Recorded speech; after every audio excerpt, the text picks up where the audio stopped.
Good morning, everyone, and welcome to Speaking of Animals on WNCF. My name is Caitlin, and I'm from the Flagler Humane Society. And every Saturday, we bring you the inside world of animals and animal rescue here on Speaking of Animals.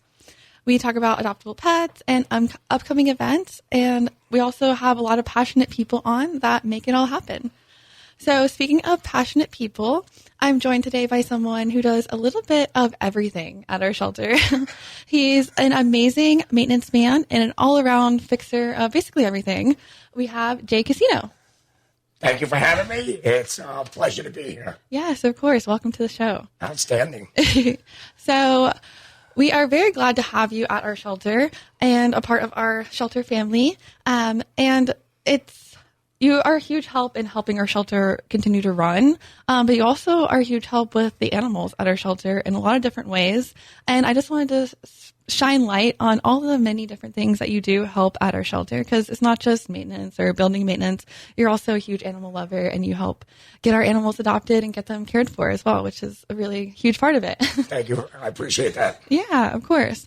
And we also have another special guest here today. He's a long-term resident, and you've probably seen him on our social media before. His name is Polo, this very handsome fellow down here on the floor, being very well behaved.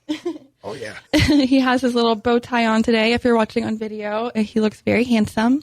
And yes, he always has one ear up and one ear down. It's one of the cutest things in the world. It's one of my favorite things about him. It's adorable. Polo is a 6.5, 7-year-old terrier mix, and he has a really goofy personality. He's really silly. He was just rolling around, rolling on his back. He does little sploots where he puts his back legs out like a little frog when he lays down. He's so cute. He's so goofy. And he's been with us for almost a year now, sadly. He came in as a stray. He was found outside not being well cared for. We took him in. We got him medical care, got him fixed up, and he has been fostered. He has become a volunteer favorite, and our volunteers love him because he's adorable. He has such an endearing personality. He's so goofy. How could you not?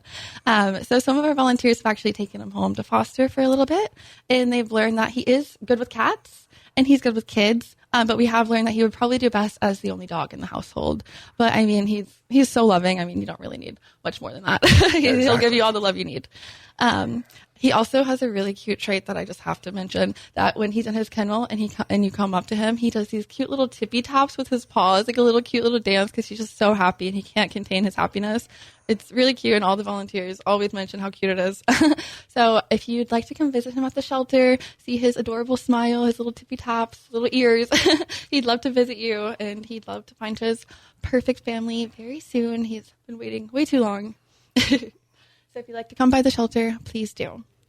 All right. So, Jay, I mentioned that you were also a big part of another long-timer success story very recently. Mr. Diesel. Yes. We had another long-term resident that just got adopted. He was at the shelter for almost a year, too. And we had Jay. We had him in a staff pick Saturday video, which is a new thing we've been doing on our social media. Every week, almost, we've been doing a video with one of our staff members, and they get to pick their favorite shelter dog that they want to mention, that they think just needs to get seen a little bit more. And Jay picked Diesel, and it was such a good video. And the person came within like the next week of us posting it, and he went home, and it's doing great. They sent us update photos. He looks so happy. They said he's doing well. So great job, Jay. Thank you. Yes. Teamwork makes the dream work. And yeah, it was great success. So we've got a bit of luck going on, and I was thinking maybe we could have a little good luck streak. So we brought Polo along with Jay today. Yeah. And we wanted to talk a little bit about everything else you do. I mentioned that you've helped us out with livestock, events, a bunch of things. But before we dive into all of that, I wanted to go a little bit into your background, what brought you to our shelter, and what your background is in. Sure. I was a structural iron worker in New York, and I retired early, came down to Florida, Palm Coast. The retirement life was not for me. Okay. Yeah, I got very antsy. Yeah. So I saw this opportunity to come and help out with the animals. Not really. I was coming strictly as maintenance. Mm-hmm.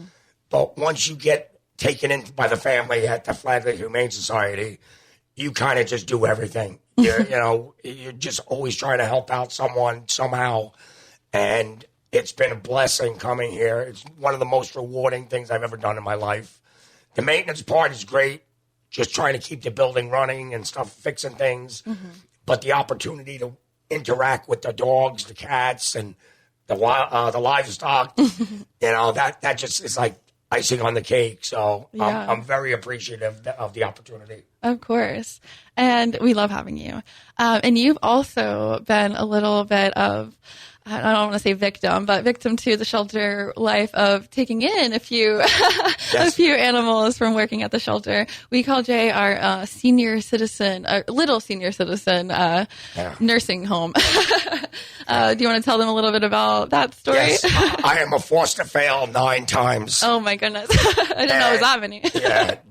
When I see the little old dogs in there and nobody pays attention, nobody's interested in them, and they're 13, 14 years old, and they look so lost in there. Yeah, and a lot of the times they're brought in to be euthanized because exactly. The owners just don't. They're great dogs. They don't ask for nothing. They just want a bed to lay on. Yeah. Now my wife and I have 17 dog beds around the house, so they get their choice of where they sleep all day long, all night. Aww. But taking the seniors in, it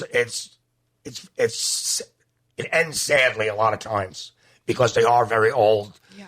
But I'd rather me and my wife were sad and suffered, and they weren't, that they, didn't spend the rest of their time just in a shelter. Mm-hmm. And so I continue to do it. I have a couple right now, but I'm always on the hunt for another one. Yeah. I know your specialty is beagles. You like beagles and chihuahuas. You seem to have a lot of... Yes. And they're all blind or have diseases or medical issues. But they're all adorable and they're all very loved. And we really appreciate Jay giving them a place to live out their golden years and the rest of their days comfortably and not in a stressful, shelter, loud environment. Definitely. That's the goal. So I'm glad I'm able to accomplish that. Yeah. And everyone that adopts seniors from us, we really appreciate. It's funny. My wife always says no more. And then when I show her a picture of one, she's like, I just bring it home for a play date for the weekend. Yeah. And that's it. That's it. The foster fail. Part of the family. Oh, that's perfect. All right. So I wanted to talk about what you do during the day at the shelter. So what is a typical day in your life at the shelter? I come in every day with plans. I'm going to do this. I'm going to do that. And I'm going to finish this. And within 10 minutes of being there, the plans are out the door and I'm doing something completely different. Yeah. Because it's such a evolving job, euthanasia comes in or a DOA comes in or, a dog is acting unruly, he's getting out of his kennel, I have to go fix a kennel, or there's a leak, I got to go stop everything, fix the leak. Mm-hmm. So it's just a constant, smorgasbord of activity. Yeah. But I love it. I mean, I didn't want to just relax and retire on my couch. So this way I'm actually constantly moving around and doing stuff. And I can see it keeping you on your toes constantly. There's something new every day. Yeah. You also are a huge help with transportation when we get donations or we need to transport animals to different shelters or things like that. You're a huge help with that as well. Anything at all I could do, I'm more than happy to do it. Yeah. I mean, it's fantastic. And speaking of some extra things you've done, you've even bartended at our events, like our Spaghetti Western and our casino night. If you've been to those events, I'm sure you remember our amazing bartender, Jay Casino. So you really do it all at the shelter, which we really appreciate. I appreciate that. Yeah.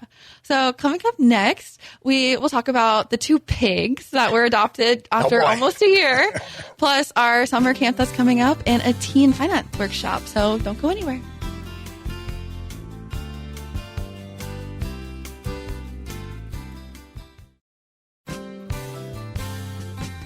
Alrighty, and welcome back to Speaking of Animals on WNCF.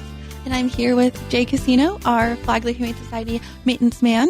And we just finished talking about Polo, one of our lovable long-term dogs that is still sadly waiting for a home. But we're hoping to get him seen because he's really great. He is awesome. Really. And we also just talked about Jay's role in helping getting a former long-term resident Diesel adopted and all the many things that he does at our shelter, from maintenance to events to helping with our livestock. So let's get more into the pigs. Maximus and Minimus. Minimus, yeah. So the pigs recently came into our care. Do you want to explain a little bit about how they came into our care and how we got them? Sure. They were a neglect case and neglect and a hoarder kind of situation. They came in with, I think, 38 other animals, ranging from snakes to tortoises to goat, chicken, pigs, dogs, cats. And we watched as slowly they were all getting adopted, even the goat, the chicken, the rooster. And it seemed sad that the two pigs, nobody was interested in them. Yeah. And so Maximus is the male, Minimus is his girlfriend. We had to keep them separated because, we don't want to have more little piglets around. We have enough on our hands. Yeah, we had enough. But they were such good animals, and it was so sad that I just started more and more gravitating outside towards them, bringing them food, bringing them treats, and talking with them and going in their kennel and playing with them. Minimus loved belly rubs, and she loved foot massages, believe it or not. So it was a really amazing experience. An iron worker from New York taking care of two pigs in Florida. Go figure. Yeah. They were very social. They're very, as most people know, pigs are very smart, intelligent animals. Right. They're smarter than dogs. And they're very social. They like to be with each other. And I would notice them because they were separated just by like a chain link fence. And they would sleep together back to back like all the time. It was so cute. They would touch noses together all day. And they would talk to each other. They were really cool animals. So the good news is they finally got adopted after almost a year, and it was actually thanks to you. So I will let you tell the story about how that eventually happened and where they're going. So they'll be around other pigs now. Sure. What happened? It started. I didn't know anything about pigs, so I started calling pig people to find out how to take care of them. And one sanctuary after another was giving me advice, and I was taking fairly good care of them, I thought. And they were like, no, you're doing above and beyond. We had a misting system set up. We had fresh hay for them. We had shade for them because their skin is very sensitive. And one thing had to happen, and another thing, we had to get him neutered. We had to have somebody transport them. We had to have a sanctuary that would take both of them together, and because they were bonded. Aww. And after just about a year, last week, it all came together. And it was 3 different sanctuaries working with us. And I showed up on Saturday, my day off, to help them go by and, get loaded up. And it was actually very bittersweet for me because when I was cleaning out their kennels the next day, I'm looking around and it felt like when my kids moved out. I'm cleaning their rooms and I was happy, but I was sad. Yeah. And I'm happy for Maximus and Minimus. They're going to a beautiful sanctuary that specializes in big animals and all different kinds of animals. And I am going to go visit them. They said that I got to wait about a month. And then me and my wife are going to go make a trip out there and check them out and see how they are. They told me that because they're so intelligent, that as soon as they hear my unusual voice, they will come rushing over to me, tails wagging, and, doing the little pig talk. So I'm looking forward to it. That's amazing. And we're really thankful for you taking that on and making sure they find their homes finally, because that's a huge job, and we appreciate you doing that. It was frustrating for a while there. Yeah. We were getting people that were interested, and then they would just stop answering our calls and our emails, and it was like, oh man, come on, somebody. Yeah. And it worked out great for them. So do you know the name of where the sanctuary that they went to? I'm not sure. I know they're at the Epic Sanctuary right now in Jacksonville. Okay. And they're going to stay there for about a month. Okay. Once he's medically cleared after his surgery, they're going to move them to the other one. It's in Ocala. Okay. And when I get the name, I'll make sure I pass it on to our webpage. And they already sent me pictures of it. The place is gorgeous. It's like a really cool place for them to retire to. Yeah. Hopefully like Polo, too, somewhere. Yeah, exactly. That's awesome. Yeah, we really appreciate you doing that. Thanks. And it was always a win when we get to say goodbye for the best reason, when they find their forever home. It's sad, but it's always a good thing. Yes, absolutely.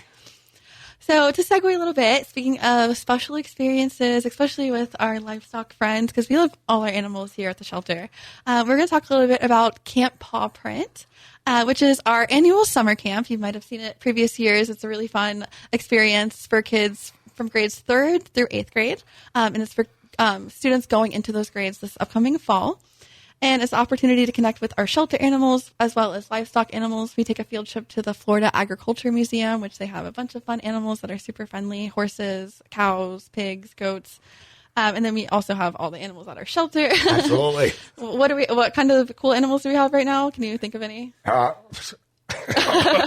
All the dogs are cool. Well, of course, yeah. All the dogs.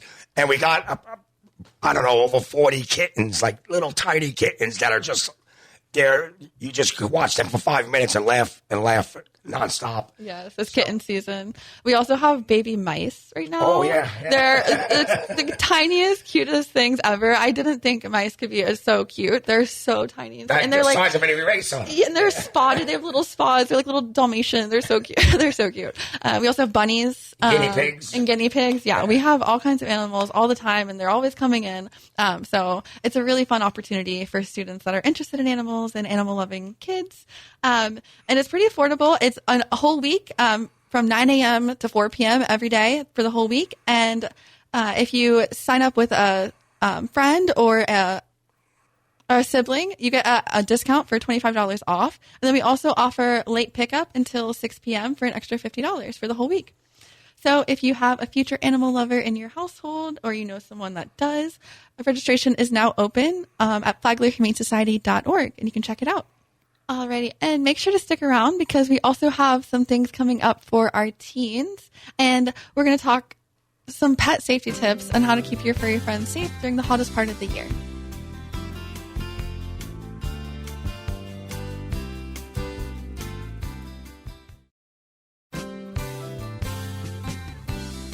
Alrighty, and we're back with Speaking of Animals.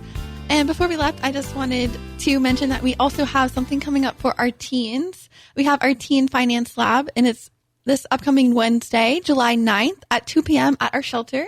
And it's donation-based. It's a $25 donation that goes directly to our shelter. And it's put on by one of our amazing volunteers. Her name is Pia, and she has over a decade of experience working with Bank of America, and she was a business consultant for them.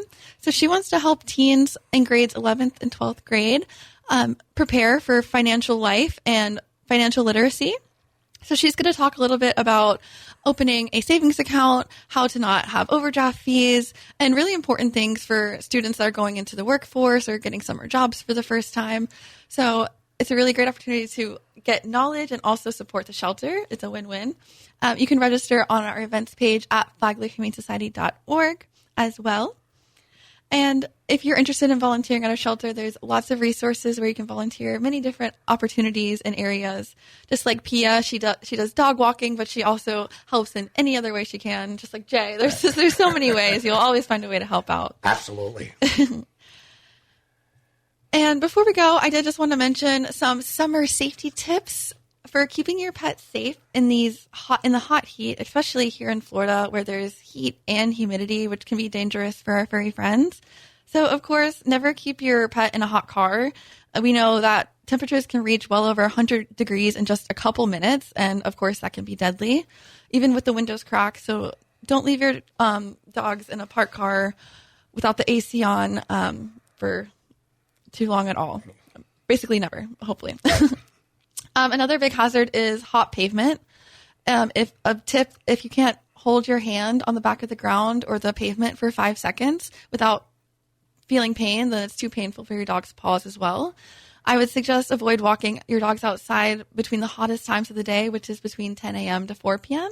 But you could try walking earlier or later, whatever works best for you when the surfaces cool down a little bit. Also, just keep in mind that Florida's high humidity can make it harder for our pets to cool themselves down. And unlike humans, dogs can't sweat, so they pant. So if you see excessive panting, drooling, or they're acting tired or uncoordinated, this is signs of a heat stroke or heat exhaustion. And if you do notice these symptoms, get them into a cooler space immediately. Put cool water on the back of their neck and their stomach. And if you need to, contact a vet right away if it's not improving. And of course, in the summer and always, make sure your pet has plenty of fresh, clean water, especially if they're outdoors. Make sure they have shade and a fan or ventilated area, but preferably keep them inside, especially in Florida. And then just another tip about heading to the beach with your dog. If you are heading, I would, again, suggest going to the beach before or after the hottest part of the day, before 10 a.m. or after 4 p.m. It's still pretty light out, especially in the summertime. And you make sure to bring fresh water for them. Make sure they're not drinking too much of the salt water because that can be harmful for them. And make sure to bring a shade, like an umbrella or something, just so they can get a little bit of relief from the hot sun. And then also just make sure that the sand isn't too hot. And also, of course, just make sure your dogs have their ID tags and microchip information is up to date. So be sure to keep your pets safe this summer. And I wanted to thank Jay for joining me today and everything you do at the shelter and all the animals you've helped and continue to help every single day, even just by helping our kennels. That's a huge help. Like every single thing you do it adds up and it makes an impact. So we really appreciate you. Thank you. You're too kind. But I appreciate that. Yeah, of course. So if you'd like to meet Polo, be sure to check out him at our shelter, One Shelter Drive in Palm Coast, Florida. And any of our events that are coming up, you can register at flaglerbroadcasting.org. Thank you so much for listening to Speaking of Animals. Have a great day.